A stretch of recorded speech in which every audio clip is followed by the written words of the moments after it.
What's up everybody, and welcome to the channel. Today we're going to take a look at this 2023 Infiniti QX50 Sport all-wheel drive.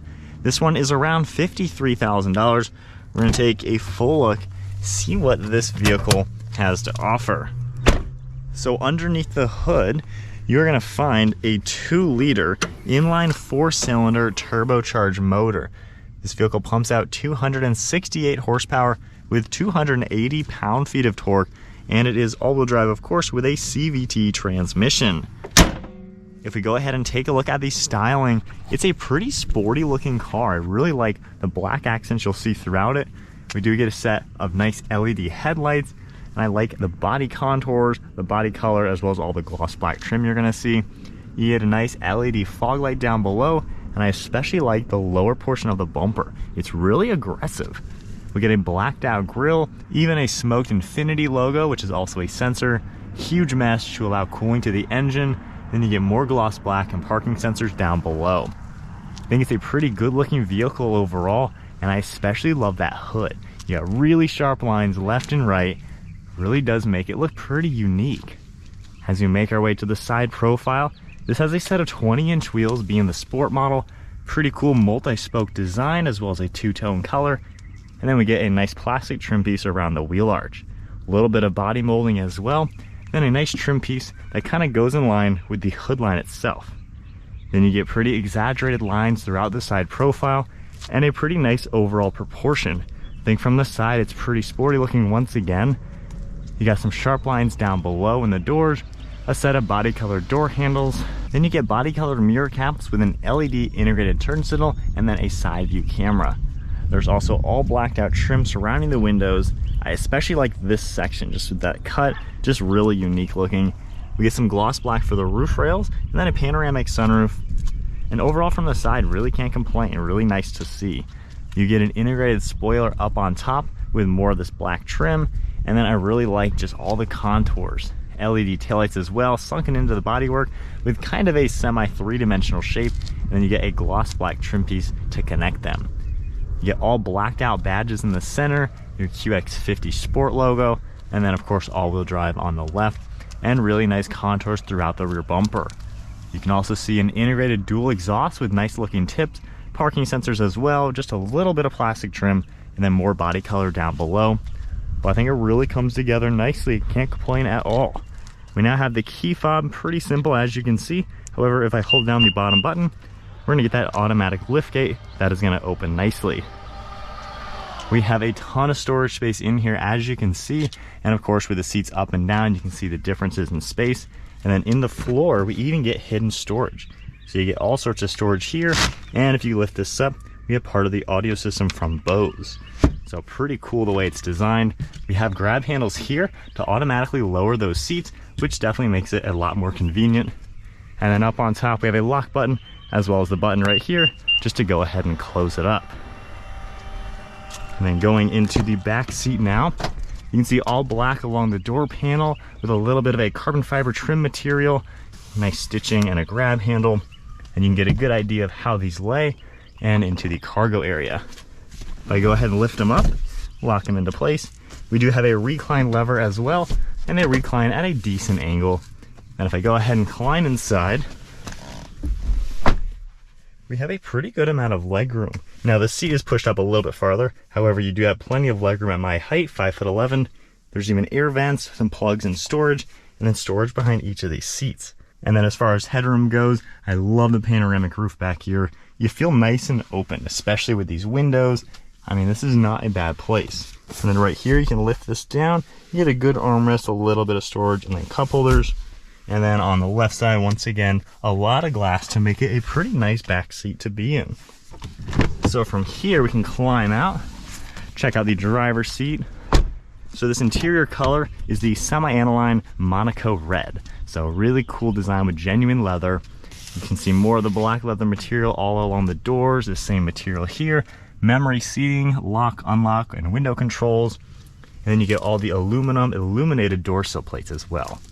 Then you can see all of your power controls for the driver's seat and of course passenger. And then you get the really nice perforated leather in the center, finishing that Monaco red. And then you get the two-tone black and red all throughout it.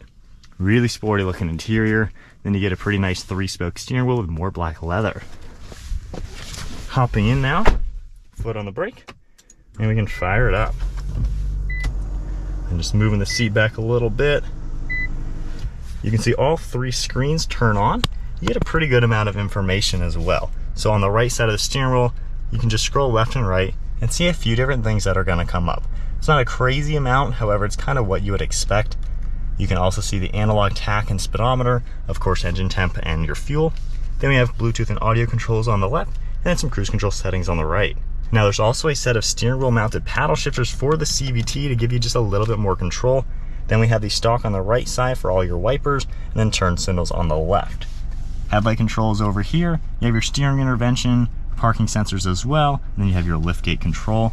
This kind of wraps around with a really nice look, and then I like this leather material all along the dashboard with stitching to match the door. So it kind of gives you like a surround view, which is pretty nice. And I love how you get all the material running through the center all the way into the center armrest itself. So really all just kind of flows nicely. Now up top we have the navigation screen and then a secondary screen down below, and I like the shortcuts you're going to see right in the center. So if I hit the climate control, you can see all the information, and it is touchscreen as well. If you want to control anything, it's super easy to do that. You have heated steering wheel, of course, air conditioning. You can also use the physical controls on this left side. And then going back to these buttons in the center, we have our home icon where you can see all sorts of things right here. You can adjust your navigation. If you tap this one right here, you can go into all of your safety settings, and then you can just swipe over, see a few more different things. We have the shortcut for audio as well. Then you have dual zone temperature. It comes up on the upper screen. More controls, heated and ventilated seating, more controls on the right. And then if I tap this shortcut right here for camera, you can see the upper view is going to turn into that. And then of course if I go into reverse, we now get the backup camera. Pretty decent graphics. It's kind of a smaller screen, however it gets the job done, and it's pretty nice to see. And then this down here kind of gives you a lot of shortcuts. So I can hit the map icon, I can go into it and adjust all sorts of different things, customize the menu. So it's pretty nice how you have all your nav and then more controls down below.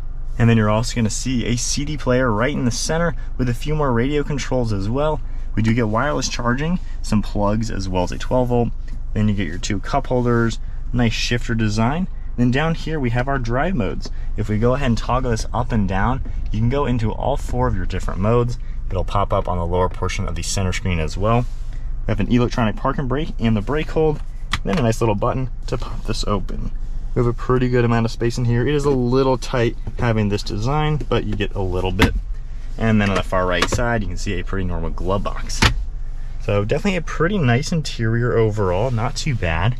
And that huge sunroof looks really nice. We have controls right here. If you push it all the way back, it'll do the glass. And then just tapping it lightly, it'll automatically do the sunshade itself. And up in front of that, we have all of your dome lights, and you even get a sunglass holder and then garage door buttons. With that said, let's go for a spin. Alright guys, so we are setting off now in this Infiniti QX. So first and foremost, some normal things. This really is just a nice normal crossover to drive in. You have a pretty good seating position to where you're not too crazy high up, but you're definitely not in a small sedan. Really big view out of the windshield, and it's kind of unique how you can see the huge bulge in the center of the hood as well as each of these fenders. So it kind of gives you a little bit more unique design. Mirrors all do a good job letting you know what's going on behind you, and visibility is actually pretty decent over your left and right shoulder. I'd say over your right shoulder, that pillar way in the back, having that cut in the glass hinders it just a tad, but quite honestly, when you poke your mirrors out a little bit and with a 360 camera, it's pretty easy and normal to see around. As far as the comfort and the luxury qualities, because this is the Infiniti, so of course it needs to be on the luxurious side, it's honestly a pretty smooth and comfortable vehicle to be in. It doesn't feel crazy noisy or bumpy or anything like that. Even hitting all the little bumps that are in the road, it takes them well and it just feels really smooth.